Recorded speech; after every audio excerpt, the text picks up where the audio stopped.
Di dunia modern ini, sukses itu bukan cuma soal ngalahin pesaing, tapi juga soal menguasai diri sendiri. Nah, kali ini kita akan bedah gimana caranya memenangkan perang di dua medan sekaligus. Di luar sana, di benak pelanggan, dan di dalam sini, di pikiran kita sendiri. Oke, kita mulai dari sini. Jack Trout, seorang legenda strategi, ngingetin kita kalau strategi itu intinya soal bertahan hidup. Bukan cuma dari kompetitor loh, tapi juga dari apa yang dia sebut tirani pilihan. Sebuah konsep yang rasanya makin relevan aja setiap hari.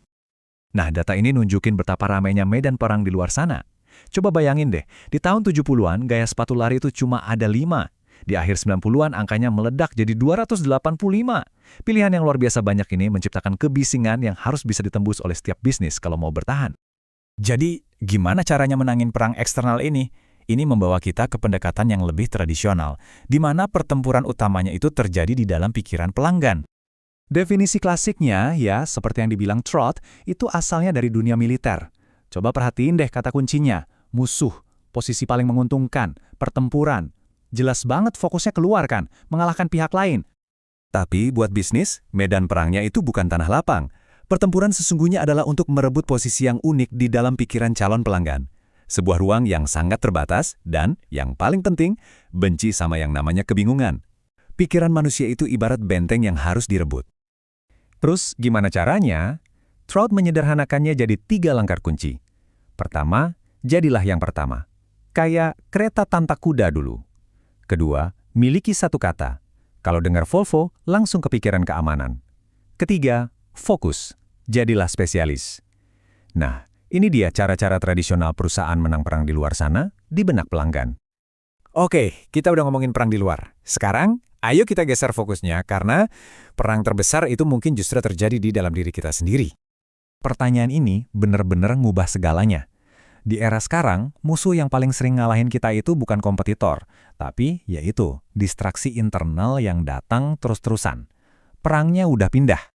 Penulis produktivitas Chris Bailey ngegambarin ini sebagai perang saudara di dalam otak kita. Di satu sisi, ada si prajurit impulsif, sistem limbik kita yang emosional dan maunya serba instan. Di sisi lain, ada sang ahli strategi, korteks prefrontal yang logis, tapi sayangnya lebih lemah. Setiap hari, mereka ini berantem buat ngerebutin perhatian kita. Terus, seberapa sering sih musuh internal ini menang? Jawabannya, sering banget. Sebuah studi dari Harvard nemuin kalau pikiran kita itu melamun hampir setengah dari waktu kita bangun. Ini nunjukin betapa konstan dan betapa gedenya pertempuran internal yang kita hadapi tiap hari melawan distraksi. Dan inilah pemicu-pemicu yang bikin kita kalah. Si prajurit impulsif di dalam diri kita bakal memberontak dan bikin kita nunda-nunda kerjaan kalau tugasnya itu terasa ngebosenin, susah, atau nggak jelas arahnya. Kalau kita kenal pemicu-pemicu ini, itu udah langkah pertama buat menangin perang di dalam. Nah, kalau medan perangnya udah berubah, mata uangnya juga ikut berubah dong. Di dunia kerja modern, waktu itu bukan lagi aset kita yang paling berharga. Eksperimen Chris Bailey ini benar-benar jadi bukti yang mengejutkan.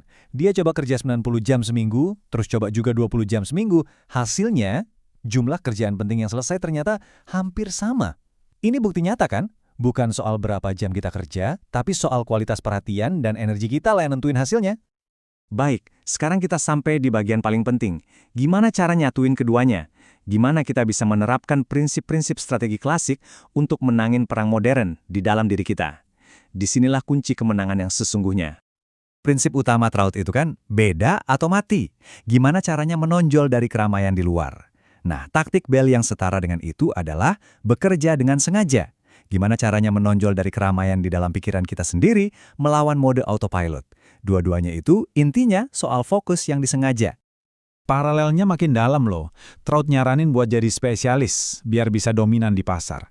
Secara internal, artinya kita harus mempertahankan waktu puncak kita, melindungi jam-jam paling produktif kita buat kerjaan spesialis yang paling penting. Jangan sampai rapat-rapat nggak penting itu ngehabisin energi terbaik Anda. Jadi, poin krusialnya itu ini. Trout menekankan pentingnya kesederhanaan biar pesan kita bisa nembus pasar yang ramai. Secara internal, Bailey nunjukin kita harus menerapkan kesederhanaan yang sama ke lingkungan kerja kita. Hilangkan gangguan, matiin notifikasi. Tujuannya sama persis, menciptakan kejelasan di tengah kebisingan, entah itu di luar atau di dalam. Pada akhirnya inilah yang perlu kita renungin. Punya strategi yang brilian, sebuah peta tujuan, itu nggak ada artinya kalau kita nggak punya mesin produktivitas internal buat benar-benar jalaninnya. Memenangkan perang dua front ini artinya, ya mastiin mesin dan peta Anda itu kerja bareng untuk nganterin Anda sampai ke tujuan.